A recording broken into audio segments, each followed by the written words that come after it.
I've been thinking about that feature film called Castaway. It's a very famous film. You've probably seen it yourself. I've seen it numerous times. But there's one particular moment in that film that has struck me, which I've been thinking about more so recently, and that is, he's stranded on this island, and from the moment that he gets there, all that he wants to do, all that he's thinking about is to get away from that place. So every hour, every day, every week, every month, he ends up spending 4 years there in total, I believe. He's preparing for his escape, so he builds up this raft and he has to time his departure with the water currents. So he finally takes off, and there's like a certain distance from the island where the waves are more treacherous. He makes it across those waves, and he celebrates and exhilarated. He turns around, he has one final look at the island, and this melancholic melody plays. And you can see this sense of longing on his face, this sense of nostalgia already. The place that kept him alive, the place that was harsh, unforgiving, merciless, inhospitable. But still, he still had that place of longing, despite him desperately wanting to get away. And it made me think, that has got to be deliberate from the artist trying to tell you something about human nature. And I thought of something from my own life. I used to know a woman. She was from the United States. I live here in Denmark. She came here for business, for work. And I used to talk with her, help her out. And she was a nice lady. But when I began talking with her, she told me that she could see herself living here in Denmark indefinitely. She really liked the place. As time went by, weeks and months went by, she started slowly changing her mind. There must have been a number of things that made her change her mind, but regardless, tying it back to the film, when you have your heritage at a certain place, when you grew up at a certain place, you know the culture, you know the ins and outs, you know the people, you have memories there, you have a certain strong connection to that place. You have spent years there. That cannot be eradicated. It can maybe be forgotten, but cannot be replaced. It cannot be substituted. It has become a part of you, similar to this main character in Castaway. Those 4 years, they're good or bad, it was a part of it. And I do not know what it is. It's a different discussion. Maybe it's something evolutionary, do not go away from something that is familiar. But having said that, I know another person actually from Afghanistan and Denmark, it's been voted many times as one of the happiest countries in the world with the luckiest people. So they say, they measure it on different metrics. But he was from Afghanistan, he wanted to be here. And I talked with him. He had a certain imagination of how things would be like here once he got here. His family would be taken care of. He was used to living a certain kind of life in Afghanistan, almost like a king. You have your daughters, and he had 4 children, and you have your daughters, your wife, and you're basically living like a king almost. The women are slaves to the men. So he got up whenever he wanted. His clothes were ironed, breakfast was ready, no responsibilities, slow pace, very comfortable.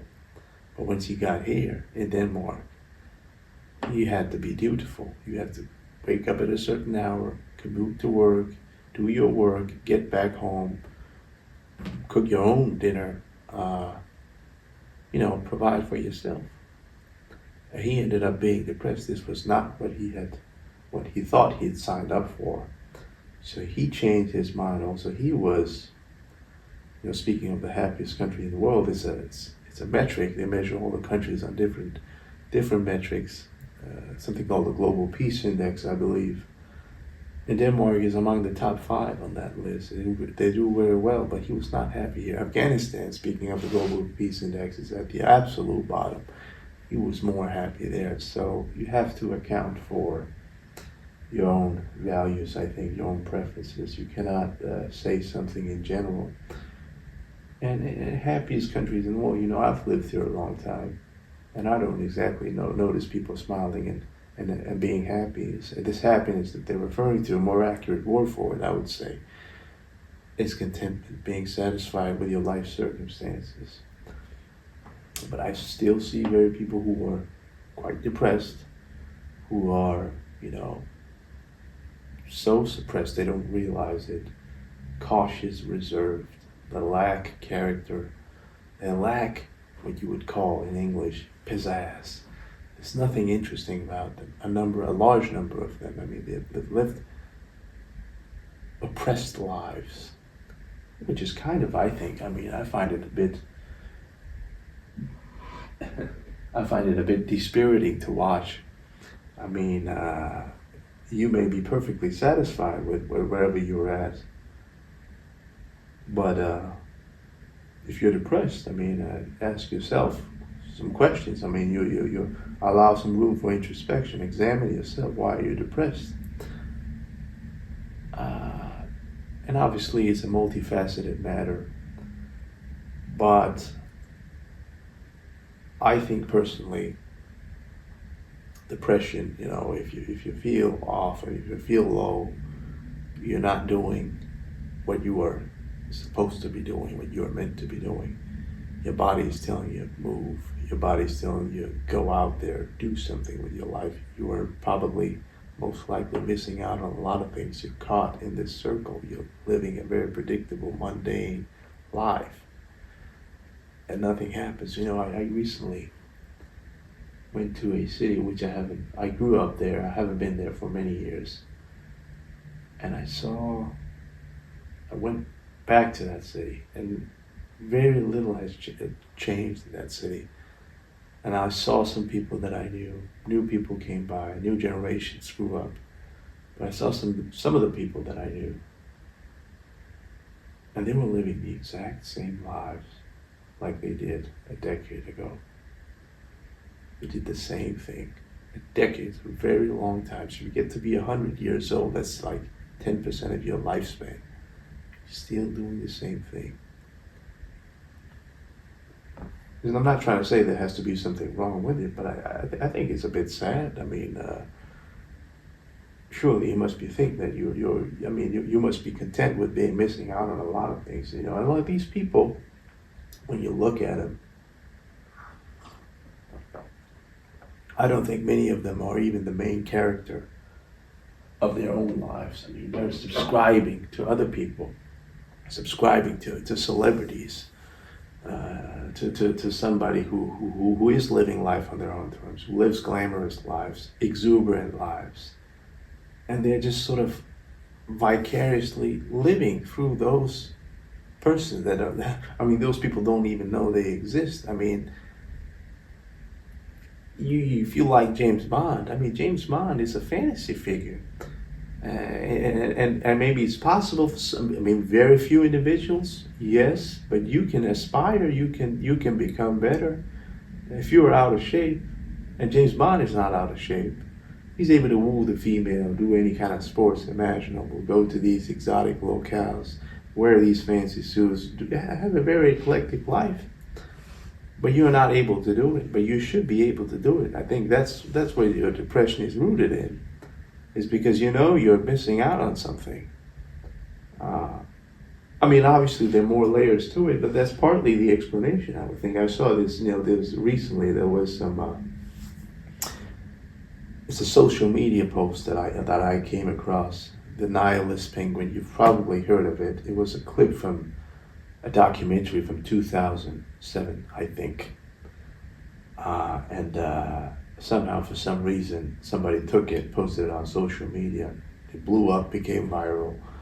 And this penguin is it's a video clip depicting this penguin. Normally penguins, they go out into the water to catch fish, or they go to the flock where the other penguins are at. But this one penguin just went straight into the inland for the mountains that were more than 170 or 100 kilometers away. Some people, scientists would say that's a brain malfunction. The penguin is disoriented, but regardless of the explanation, this is the reason it blew up is because people, I think, is latching on their aspiration to this penguin. They know that there is more to life. They're tired of conformity, perhaps, but to be aberrant in your pursuit, to deviate, to be questioned, to maybe misunderstood. I mean, that requires a certain degree of grit and courage, and a certain degree of stoicism. Give you another. Actually, I'll give you another something else for today. I came across this quote. It's from Will Durant. He says, "A nation is born stoic and dies epicurean." It's one of my favorite quotes. Let me explain what that means. A nation is born stoic and dies epicurean. When a nation is born stoic, a stoic person is a person that is willing to forego present pleasure for a possible future gain. So a lot of people are just conforming. A lot of people just following the crowd. They're sheep-minded. But the person who is aberrant in his pursuit, who deviates, who is secluded, who ventures into the unknown, that is bold, with no guarantee of a certain outcome. I mean, those people throughout history, it's been proven that those people were the ones who dictated history, who would reap the benefit of possible super amounts of wealth. So, a nation is born stoic. A nation is born from those people who are entrepreneurial, sort of, in their mindset. An entrepreneur is a person who, works for himself, who has his own self-interest at his heart. He's able to a nation is born stoic. He's able to forego present pleasure because the present feels good right now, which is a lot of people are, caught in. They're not caught in it, but they choose voluntarily to be in it. Versus, if you stay in that Epicureanism, a sort of philosophy, it says, this feels good right now. Let's stay in that. That's when a nation dies. It's from Will Durant. It's really elegantly expressed, I think. So, this nihilist penguin, you have to be a certain kind of person, a certain kind of character to risk it all. So, this is not me saying anything, saying that one approach is more accurate, more right than the other, but they're just, there are actions and then there's reactions. Probably, I would say it's in your best interest that you should dedicate yourself, you should see what you can become, how much potential you can unlock, how good you can become. I think that's the purpose of life. Friedrich Nietzsche said, it's also been attributed to this nihilist penguin.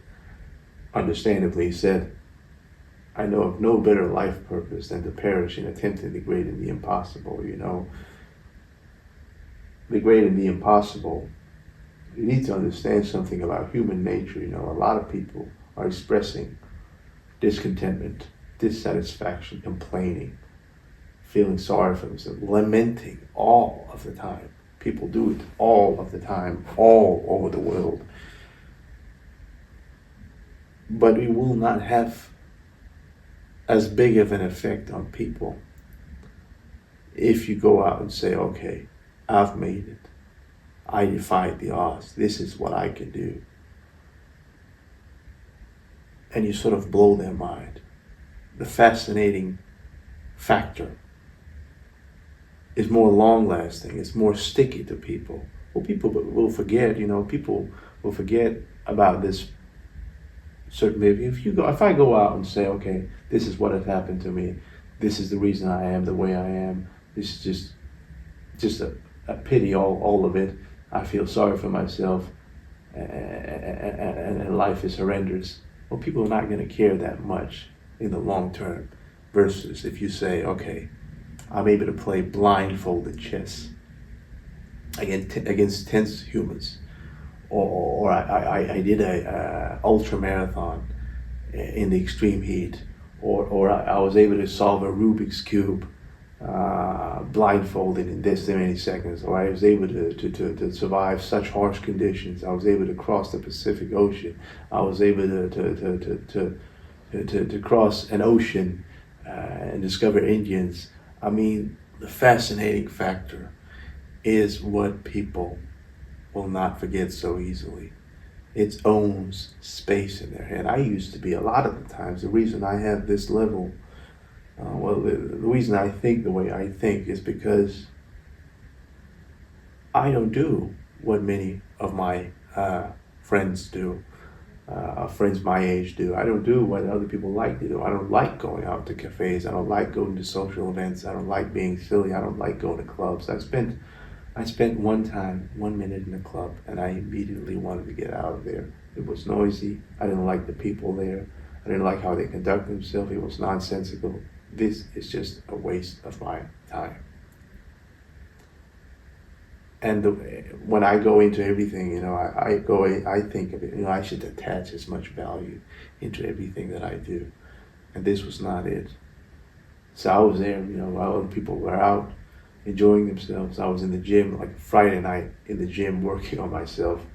So this form of seclusion, this form of, again, adoration, allows me to think in a certain way that, when you are in the process, if you're career oriented and you're so busy, you usually don't have a lot of oversight. You don't have a lot of clarity because you're too busy being caught up in the process. But you should allow yourself to retreat, which I did a lot of times, and look at it from an angle, look at it from above, and ask some very simple questions.